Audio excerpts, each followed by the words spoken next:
Quanto tempo você levaria para reconhecer o valor de alguém se tivesse apenas 5 segundos para julgá-lo?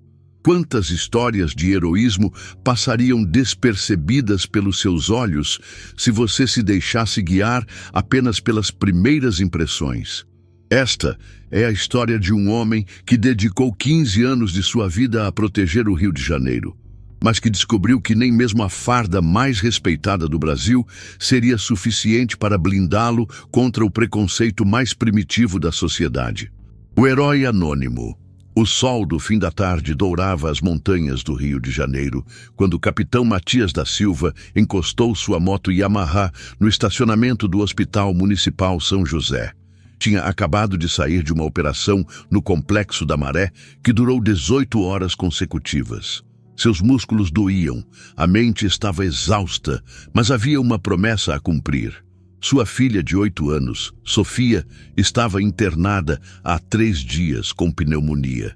A menina dos olhos dourados e sorriso contagioso, que chamava o pai de meu herói do BOPE, não sabia que ele havia perdido 3 quilos em uma semana, dividindo-se entre as operações mais perigosas da cidade e as vigílias no hospital. Matias desceu da moto e olhou para o próprio reflexo no visor do capacete. Aos 38 anos, carregava no rosto as marcas de 15 anos no Batalhão de Operações Policiais Especiais. Cicatrizes quase imperceptíveis contavam histórias que ele preferia não lembrar. Olhos atentos revelavam a vigilância constante de quem aprendeu que um segundo de distração pode custar uma vida. Mas naquele momento, vestindo uma camiseta polo preta simples, jeans escuro e tênis, ele era apenas Matias. Não o capitão temido pelos criminosos da cidade. Não o líder que comandava operações que salvavam vidas diariamente. Ei, rapidinho. Se essas histórias estão te aprendendo, imagina as que eu não posso contar aqui. Tem conteúdo exclusivo baseado em fatos reais só para membros do canal, por apenas R$ 4,99. Apenas um pai, preocupado com a filha, guardou o capacete no compartimento da moto e caminhou em direção à entrada principal do hospital. O movimento era intenso, como sempre. Famílias ansiosas, médicos apressados, ambulâncias chegando com sirenes que já faziam parte da trilha sonora do Rio.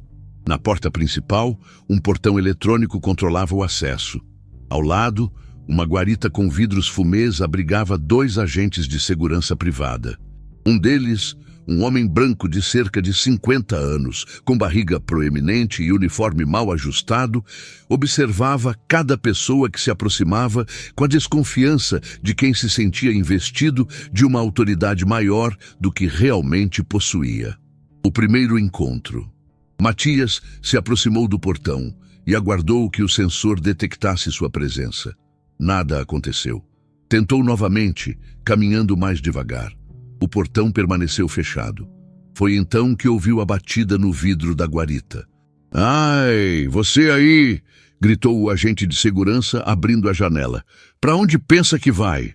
Matias olhou ao redor confuso. Havia outras pessoas passando livremente pelo portão que parecia funcionar normalmente para todos, exceto para ele. "Vou visitar minha filha. Ela está internada na pediatria." "Ah, é?" O agente saiu da guarita com passos pesados. Sua identificação mostrava o nome Wilson Santos e a função supervisor de segurança. "E você acha que pode entrar assim, do nada?" "Como assim?" Matias manteve a voz calma, apesar da irritação crescente. "Tenho visitado minha filha todos os dias há 3 dias. Sei, e eu sou o Papai Noel." Wilson riu, olhando para o colega que havia saído da guarita também. "Olha só que tipo está tentando entrar no hospital." O segundo agente, mais jovem, parecia desconfortável com a situação, mas não disse nada. Wilson continuou. "Documentos. Agora." "Documentos para quê?" "Sou pai de uma paciente." "Documentos para eu verificar se você não é algum malandro tentando se passar por visita." A palavra malandro ecoou no ar como um tapa. Matias sentiu o sangue subir à cabeça, mas respirou fundo. 15 anos de treinamento militar haviam lhe ensinado a controlar impulsos, mesmo nos momentos mais provocativos. Tirou a carteira do bolso traseiro da calça e estendeu sua identidade. Wilson pegou o documento com desdém e o examinou como se fosse uma falsificação óbvia. Matias da Silva, leu em voz alta com tom zombeteiro. Profissão. Parou de ler abruptamente. Algum problema? Perguntou Matias. Nenhum. Só quero saber o que você realmente faz da vida, porque aqui está dizendo uma coisa que eu não acredito nem um pouco. Matias olhou fixamente para Wilson. No documento constava claramente: policial militar, BOP. Mas era óbvio que o agente de segurança escolhera ignorar essa informação. O que está escrito ali é exatamente o que eu faço. Sei. Wilson devolveu o documento, mas o fez de forma displicente, deixando-o cair no chão propositalmente. Ops! Escorregou. O RG de Matias caiu no asfalto sujo, próximo a uma poça d'água da chuva da tarde anterior. O momento da humilhação. O silêncio que se seguiu foi ensurdecedor. Matias olhou para seu documento no chão, depois para Wilson, depois para as pessoas que passavam ao redor, algumas parando para observar a cena. Era uma humilhação calculada. O tipo de gesto que tinha como único objetivo demonstrar poder e desprezo. Wilson sabia exatamente o que estava fazendo. Matias se abaixou lentamente e pegou sua identidade. Limpou a água suja com a manga da camisa, secou o documento com cuidado e o guardou de volta na carteira. Foi sem querer, disse Wilson com um sorriso cínico. Mãos escorregadias. O agente mais jovem mexia os pés, claramente desconfortável. Era evidente que presenciava algo errado, mas não tinha coragem de intervir. Olha, continuou Wilson, vou ser claro com você. Esse hospital é lugar de gente séria, famílias de bem. Não é lugar para qualquer um vir perturbar. Qualquer um como eu? Você disse, não eu. Matias sentiu a familiar sensação de estar sendo julgado não por suas ações ou caráter, mas por algo sobre o qual nunca teve controle. A cor de sua pele. Era um sentimento que conhecia desde criança, crescendo nas ruas de Duque de Caxias, mas que doía mais a cada nova ocorrência. Minha filha está no quarto 1314. Sofia da Silva. Podem verificar. Claro que vamos verificar. Wilson pegou um telefone antigo da guarita e discou um número. Alô? Pediatria? Aqui é a segurança. Tem alguma criança internada com o nome de... Fez uma pausa teatral. Sofia da Silva? Aguardou alguns segundos. Tem, é? E quem são os responsáveis? Mais alguns segundos. Entendi. Obrigado. Desligou o telefone e olhou para Matias com uma expressão ainda mais hostil. Realmente tem uma criança com esse nome, mas a mãe dela que tem autorização, não tem nenhum pai registrado. Matias fechou os punhos, mas manteve a voz controlada. Sou separado da mãe dela, mas tenho direito de visitar minha filha. Direito? Wilson riu alto. Você tem é que provar que é pai mesmo. Qualquer um pode vir aqui dizendo que é pai de alguém. A escalada da tensão. A situação estava saindo de controle. Matias olhou ao redor e viu que um pequeno grupo de pessoas havia se formado, observando a discussão. Alguns tinham celulares nas mãos, provavelmente gravando. Olha só, disse Wilson, aproximando-se mais. Vou dar um conselho de graça. Volta para onde você veio. Aqui não é lugar para o seu tipo. Meu tipo, você sabe muito bem do que estou falando. O agente mais jovem finalmente se pronunciou. Wilson, talvez a gente deveria... Deveria o quê, Júnior? Deixar qualquer um entrar. Nossa função é proteger esse hospital. Proteger de quem? Perguntou Matias, mantendo o tom baixo, mas firme. De um pai que quer ver sua filha doente? De gente que não tem nada a ver aqui. Wilson bateu no peito com o dedo indicador. Eu conheço gente como você. Sei do que vocês são capazes. A frase foi o limite. Matias deu um passo à frente e Wilson instintivamente levou a mão ao bastão que carregava no cinto. Você vai me ameaçar agora? Perguntou Matias com a voz perigosamente calma. Estou me defendendo de uma atitude agressiva. Atitude agressiva? Eu nem me movi. Você deu um passo em minha direção. Para falar com você, não para atacar ninguém. Wilson segurou o bastão, mas não o sacou completamente. Estava claramente tentando provocar uma reação que justificasse uma ação mais drástica. Sabe o que vai acontecer agora? Disse Wilson. Vou chamar a polícia militar. Eles sabem como lidar com gente como você. Matias quase sorriu. A ironia da situação era gritante. Pode chamar, respondeu calmamente. Aliás, pode ligar direto para o Batalhão de Operações Policiais Especiais. Pergunte pelo capitão Matias da Silva. Wilson hesitou por um momento.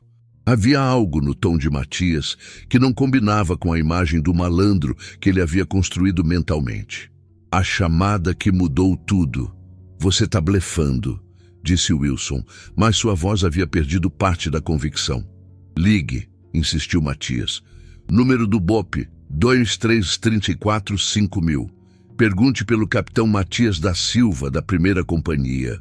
O agente mais jovem sussurrou algo no ouvido de Wilson, que balançou a cabeça negativamente. Não vou ligar para lugar nenhum. Se você fosse mesmo do BOP, não estaria aqui sozinho, sem identificação, sem farda. Não uso farda quando estou de folga visitando minha filha doente. Folga? Wilson riu. BOP não tem folga. Todo mundo sabe disso. Era claro que Wilson sabia muito pouco sobre o funcionamento real da polícia militar, mas se sentia confortável em suas suposições preconceituosas. Matias tirou o celular do bolso. Nas situações mais tensas, quando precisava de apoio imediato, tinha um número direto que poucos policiais possuíam. O telefone pessoal do comandante-geral da PMERJ. Alô, Coronel Rodrigues. Aqui é o capitão Matias, do BOP. A voz do outro lado mudou imediatamente de tom casual para atenção. Matias, como está? Soube que sua filha está internada. Como ela está? Melhorando, obrigado por perguntar, mas estou ligando por outro motivo. Estou sendo impedido de entrar no Hospital São José por um agente de segurança que não acredita que sou policial. Houve um breve silêncio. Como assim? Ele jogou minha identidade no chão e está me tratando como se eu fosse um criminoso. A voz do coronel ficou gelada. Me passe o telefone para esse agente. Agora. Matias estendeu o celular para Wilson. O comandante-geral da Polícia Militar quer falar com você. Wilson olhou para o telefone como se fosse uma cobra venenosa. Sua arrogância começou a derreter. Não. Isso é algum tipo de pegadinha. Atenda, disse Matias, com autoridade que não conseguia mais esconder. Wilson pegou o telefone com mãos trêmulas. Alô? O que se seguiu foi uma das conversas mais constrangedoras da vida do agente de segurança. Do outro lado da linha, uma voz autoritária se identificou como Coronel Rodrigues, comandante-geral da PMERJ, e começou a fazer perguntas muito específicas sobre o tratamento dispensado ao capitão Matias. Sim, senhor. Não, senhor. Foi um mal-entendido, senhor. Wilson repetia, com o rosto cada vez mais pálido. Após 5 minutos que pareceram eternos, ele devolveu o telefone para Matias. O coronel quer falar com você. Se você está acompanhando essa história e ficando indignado com o que presenciou até agora, inscreva-se no canal para ver como ela termina e ative o sininho das notificações, porque histórias de resistência e transformação como essa precisam ser contadas e compartilhadas. A reviravolta completa. Matias, disse o coronel pelo telefone. Estou enviando uma viatura da corregedoria até aí. Quero um relatório completo desse incidente. Coronel, não precisa... Precisa sim. Você é um dos nossos melhores oficiais. 15 anos de serviços excepcionais, dezenas de operações bem-sucedidas, vidas salvas, e é tratado assim por causa da cor da sua pele? Isso não vai ficar assim, Matias suspirou. Sabia que a partir daquele momento as coisas mudariam rapidamente para Wilson. Só quero ver minha filha, coronel. E vai ver. E também quero que saiba que esse tipo de situação é inaceitável. Vou conversar pessoalmente com a direção do hospital. Quando Matias desligou, Wilson estava visivelmente abalado. Suas mãos tremiam e o suor era visível em sua testa. Capitão, disse ele usando o tratamento militar pela primeira vez. Houve um grande mal-entendido. Mal-entendido? Matias o interrompeu. Um mal-entendido é quando alguém confunde informações. O que aconteceu aqui foi preconceito racial deliberado. O agente mais jovem, Júnior, se aproximou. Capitão, peço desculpas. Eu deveria ter intervindo. Matias olhou para ele com mais compaixão. Você é novo nisso, né? 3 meses, senhor. Então aprenda desde cedo. Tratar pessoas com dignidade não é favor, é obrigação. E quando você vê alguém sendo humilhado, seu silêncio é cumplicidade. Júnior baixou a cabeça, visivelmente envergonhado. Wilson tentou se justificar mais uma vez. Capitão, eu apenas seguia protocolo... Protocolo? Matias se aproximou e Wilson recuou instintivamente. Qual protocolo determina que você jogue o documento de alguém no chão? Qual protocolo permite que você trate uma pessoa como criminosa sem nenhum motivo? Na verdade, você me viu como uma ameaça simplesmente porque sou negro. É isso, não é? Wilson não conseguia sustentar o olhar de Matias. Pela primeira vez, estava sendo confrontado com a realidade crua de seus próprios preconceitos. A chegada da viatura. Minutos depois, uma viatura da Corregedoria da PMRJ chegou ao hospital. 2 oficiais desceram e se dirigiram diretamente a Matias. Capitão Silva, perguntou um tenente-coronel. Sou o TC Mendonça, da Corregedoria. O comandante-geral nos enviou aqui. Matias cumprimentou os colegas, sentindo um misto de alívio e constrangimento. Alívio por ter sua autoridade finalmente reconhecida. Constrangimento por precisar dela para ser tratado com dignidade básica. TC, agradeço a presença, mas só quero ver minha filha. Claro, mas antes precisamos registrar formalmente o que aconteceu. Isso é importante para evitar que se repita. Enquanto os policiais da Corregedoria conversavam com Wilson e Júnior, colhendo relatos, Matias finalmente pôde entrar no hospital. O contraste foi gritante.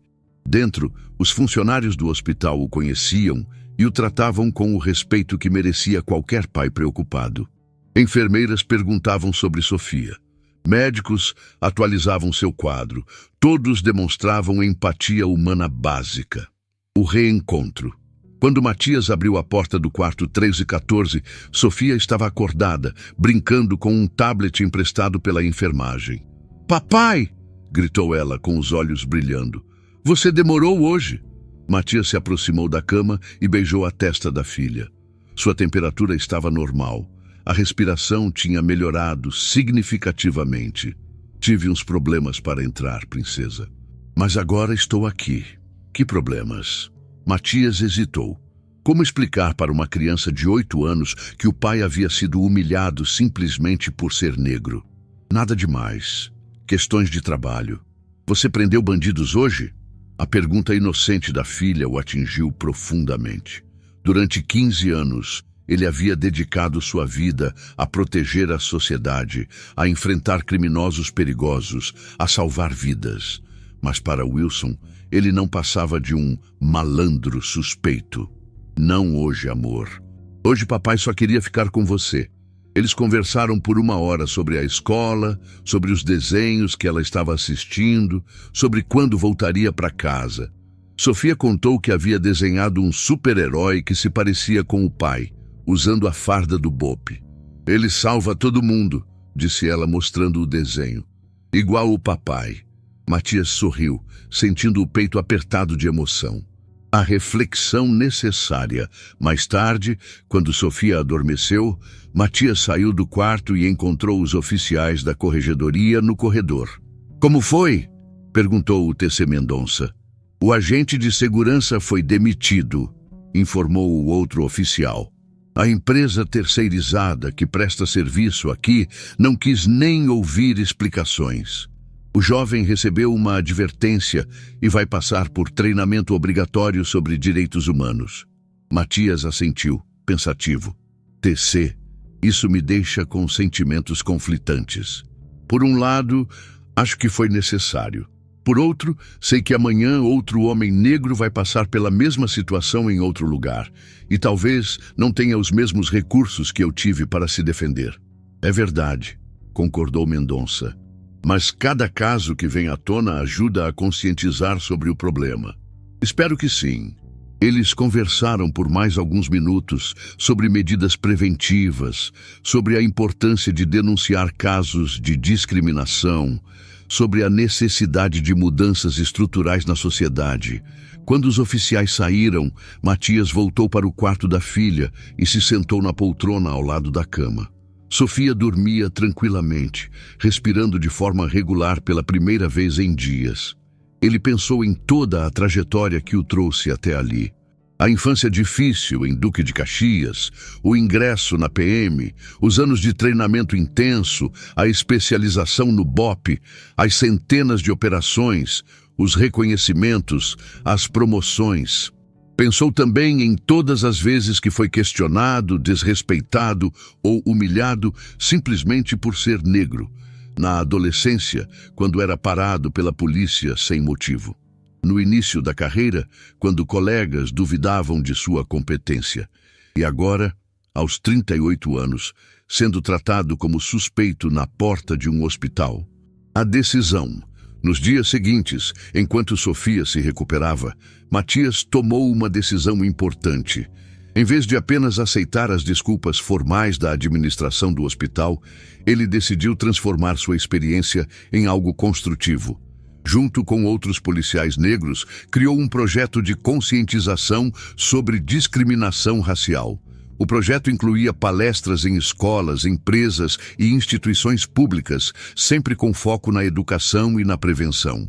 Não posso impedir que situações como essa aconteçam, explicou para um jornal local, mas posso tentar garantir que, quando acontecerem, sejam tratadas com a seriedade que merecem. O caso repercutiu nas redes sociais, gerando discussões importantes sobre racismo estrutural e sobre como o preconceito afeta pessoas em todas as posições sociais. O impacto. 3 meses depois do incidente, o Hospital São José implementou um novo protocolo de atendimento com treinamento obrigatório sobre diversidade e inclusão para todos os funcionários e empresas terceirizadas. Wilson, o ex-agente de segurança, tentou entrar com um processo contra o hospital, alegando demissão injusta, mas o caso foi rapidamente arquivado quando surgiram outros relatos de comportamento discriminatório. Júnior, o jovem agente que presenciou tudo, se tornou um dos principais defensores do novo protocolo e passou a participar ativamente das palestras de conscientização promovidas por Matias. Mas o impacto mais significativo foi pessoal. Sofia se recuperou completamente e voltou às aulas, mas o episódio ficou na memória de Matias como um lembrete doloroso e necessário. "Papai", disse ela um dia quando voltavam da escola, "por que algumas pessoas são más com você?" Era a pergunta que ele sabia que chegaria um dia, mas ainda assim foi difícil responder. "Princesa, algumas pessoas julgam outras pela cor da pele, não pelo caráter. É errado, mas ainda acontece. Mas você é herói, você ajuda todo mundo. E vou continuar ajudando. Mas também vou trabalhar para que pessoas como você não tenham que crescer em um mundo onde sejam julgadas pela aparência." A transformação contínua. Hoje, 2 anos depois do incidente, Matias continua servindo no BOP com a mesma dedicação de sempre. Mas agora também é reconhecido como uma voz importante na luta contra o preconceito racial. Seu projeto de conscientização já atingiu mais de 50 mil pessoas em todo o Rio de Janeiro. Centenas de profissionais de segurança passaram por seus treinamentos, aprendendo a identificar e combater comportamentos discriminatórios. A Aquela tarde no hospital foi uma das piores da minha vida, reflete ele, mas também foi transformadora. Me fez perceber que minha luta vai além de combater o crime nas ruas. Inclui combater o preconceito em todos os lugares onde ele se manifesta. O que mais o orgulha não são apenas as mudanças institucionais que ajudou a promover, mas as histórias pessoais que chegam até ele. O jovem negro que decidiu prestar concurso para a PM depois de ouvir uma de suas palestras. A mãe que ensinou os filhos sobre respeito e igualdade depois de assistir a um de seus vídeos. O empresário que mudou suas políticas de contratação após participar de um treinamento. A lição permanente. A história de Matias nos ensina várias lições fundamentais sobre preconceito, resistência e transformação social. Primeiro, que o racismo atinge pessoas de todas as classes sociais e posições profissionais. Não há cargo, farda ou conquista que proteja completamente uma pessoa negra da discriminação. O preconceito é democrático em sua crueldade e arbitrário em suas manifestações. Segundo, que a humilhação pode ser transformada em combustível para a mudança. Matias poderia ter aceito as desculpas e seguido em frente, mas escolheu usar sua experiência como ferramenta de educação e conscientização. Terceiro, que mudanças reais exigem ação institucional e pessoal. Não basta condenar o preconceito individualmente. É preciso criar estruturas que o combatam sistematicamente. Quarto, que a solidariedade é fundamental. O apoio dos colegas da PM, a reação da administração do hospital e o engajamento da sociedade foram cruciais para que o caso gerasse mudanças efetivas. Por fim, que educar as novas gerações é a chave para um futuro mais justo. O trabalho de Matias com jovens e crianças planta sementes que florescerão em uma sociedade mais igualitária. O legado de resistência.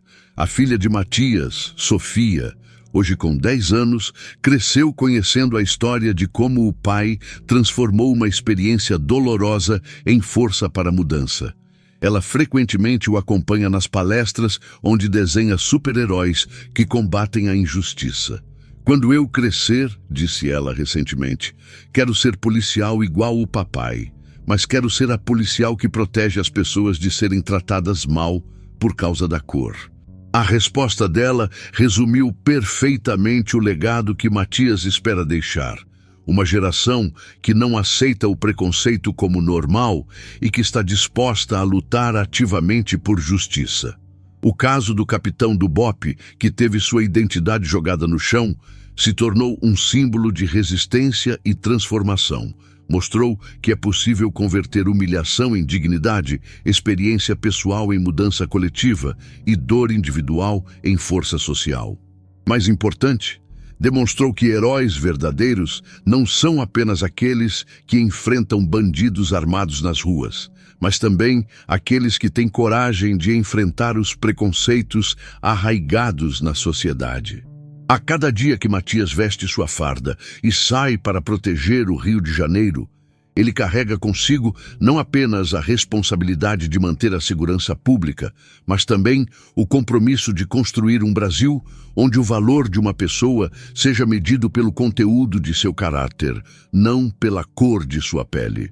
Se a história do Capitão Matias te inspirou a refletir sobre justiça, dignidade e transformação social, inscreva-se no canal para acompanhar mais narrativas de resistência e superação. Cada história compartilhada é um passo em direção a uma sociedade mais justa e igualitária. E você, que atitude está disposto a tomar para combater o preconceito no seu dia a dia?